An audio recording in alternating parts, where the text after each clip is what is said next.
Assalamualaikum warahmatullahi wabarakatuh. Perkenalkan, saya Desi Astuti Kurniawan. Saya merupakan guru di SMA 3 Kota Serang, calon guru penggerak Angkatan 6 Provinsi Banten.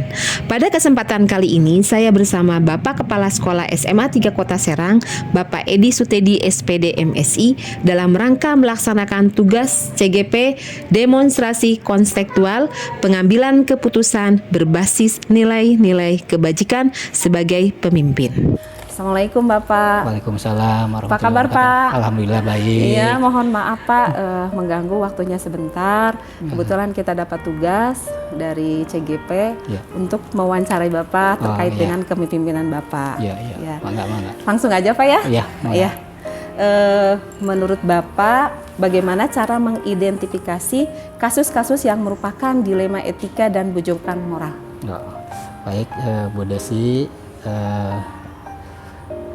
apa yang ditanyakan tadi oleh Ibu Desi tentang kasus identifikasi dilema etika ya.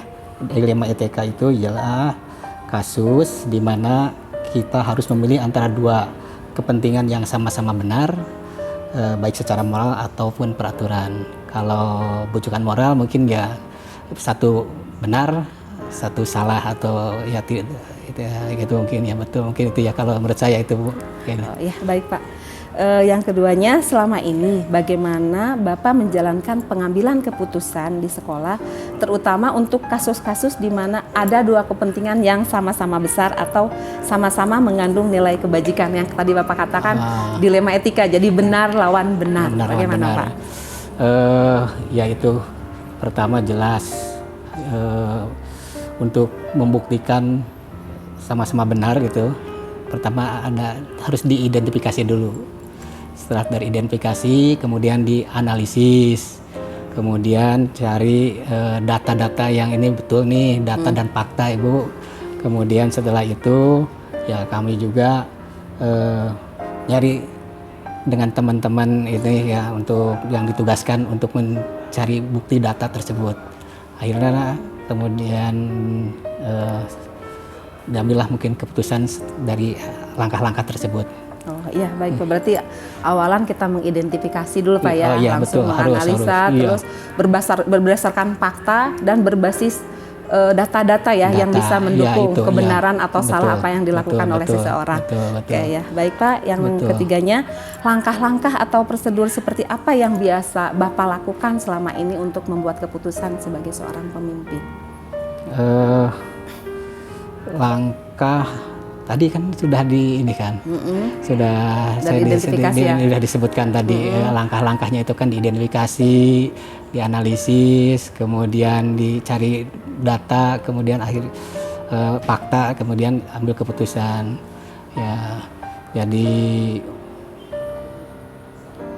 ada contoh ya, mungkin contoh yang lebih contoh lah ya.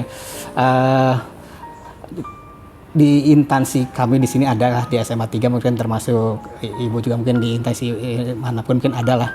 Kalau di sekolah mungkin ada guru ya, di mana guru tersebut di tugas utamanya di SMA, di sekolah tersebut atau di instansi tersebut.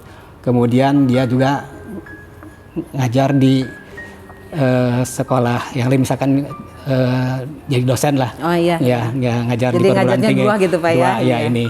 Kemudian beliau itu dua-duanya ya menurut saya kan sama-sama baik juga ngajar, tapi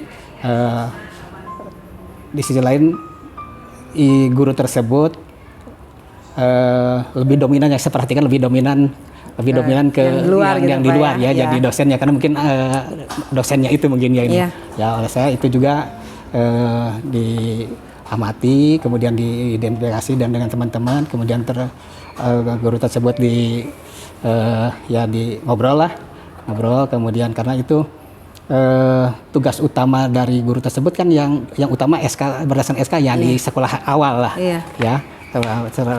Ini untuk kepentingan yang lebih besar, ini tugas utama. Kalau itu kan tambahan mungkin itu Bu contohnya ya. Itu kasus berarti kepentingan individu lawan kelompok ya Pak ya. Nah itu betul. Berarti kan harus mementingkan ada skala prioritas sesuai dengan SK tugasnya.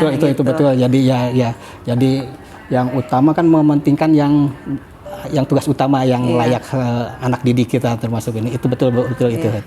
Ya, oke, baik Pak. Hal-hal apa saja yang selama ini Bapak anggap efektif dalam pengambil keputusan pada kasus-kasus dilema etika? Jadi tadi itu ya, yang lebih efektif jelas ya teridentifikasi dulu, diidentifikasi, dianalisis, kemudian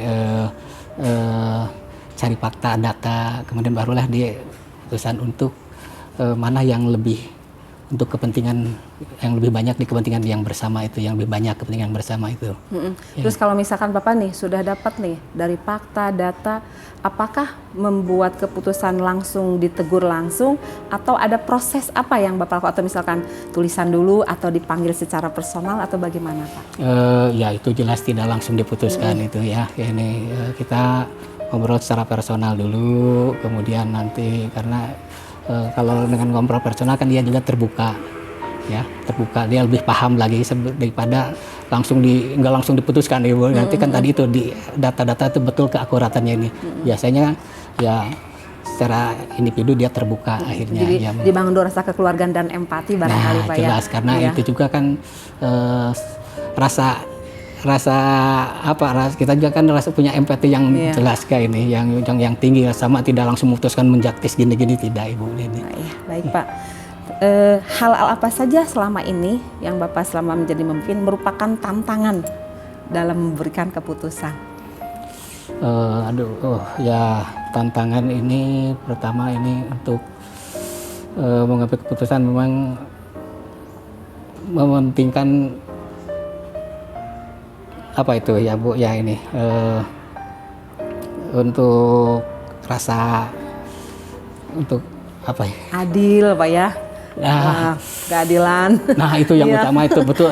Apa tuh ya, kadang-kadang susah, mohon maaf Bu ya, kadang-kadang karena di lapangan memang ini rasa keadilan itu, rasa keadilan betul rasa keadilan itu berat sekali untuk merasakan rasa kadang keadilan. Di satu sisi apalagi Bapak sebagai pimpinan harus adil, ada rasa kasihan juga, empati. Jangan sampai salah memberikan keputusan merugikan orang lain Pak kita ya. benar rasa keadilan, kemudian rasa empati itu betul Bu, itu apa yang disampaikan Ibu betul itu ya.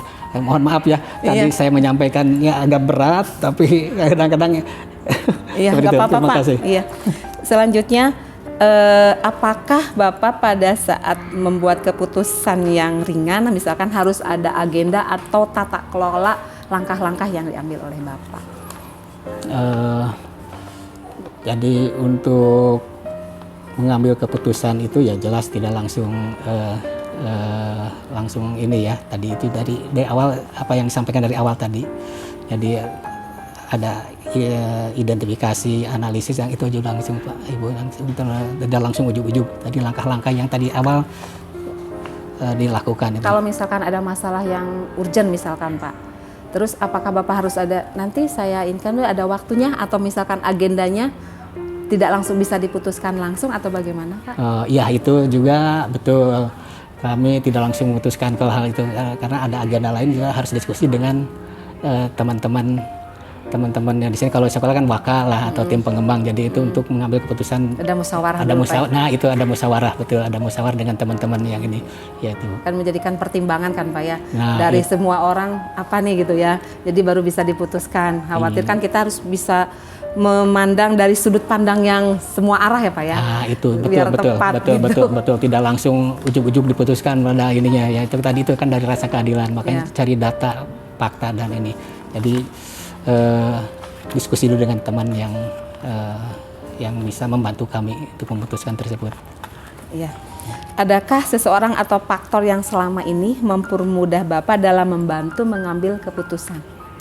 Ya tadi itu ya, tim pengembang atau wakasek itu sebagai membantu saya dalam mengambil keputusan ataupun yang dianggap selain di sekolah ada pimpinan kita lebih tinggi lagi atau teman kami lah di kepala sekolah, semua kepala sekolah mungkin ada pengalaman yang ini, atau juga mungkin diskusi dengan yang lebih tinggi lagi Pak KCD ataupun dengan Pak Kabid ataupun lebih tinggi lagi Pak Kadis kalau hal-hal yang lebih berat ya, lebih berat. Kalau yang ringan-ringan mungkin dengan teman di sekolah, jadi dengan teman-teman kepala sekolah juga yakin kan mungkin ada kasus-kasus yang sama seperti ya. Baik Pak. Dari semua yang telah disampaikan sama Bapak, pembelajaran atau pengalaman apa yang bisa Bapak ambil? Jadi untuk pembelajaran yang saya ambil dari dilema etika itu, jadi untuk memutuskan rasa keadilan itu harus diprioritaskan, ya, dimana kita menuju kepada peraturan yang berlaku. Jadi itu harus matang betul, ya, rasa keadilan dan kasihan itu juga ada empati itu, Ibu. Terima kasih atas kesempatan dan waktunya. Dari hasil wawancara serta mempelajari modul 3.1, saya banyak belajar bagaimana mengambil keputusan ketika menghadapi situasi dilema etika. Akan ada nilai-nilai kebajikan mendasar yang bertentangan seperti cinta dan kasih sayang, kebenaran, keadilan, kebebasan, persatuan, toleransi, tanggung jawab, dan penghargaan akan hidup.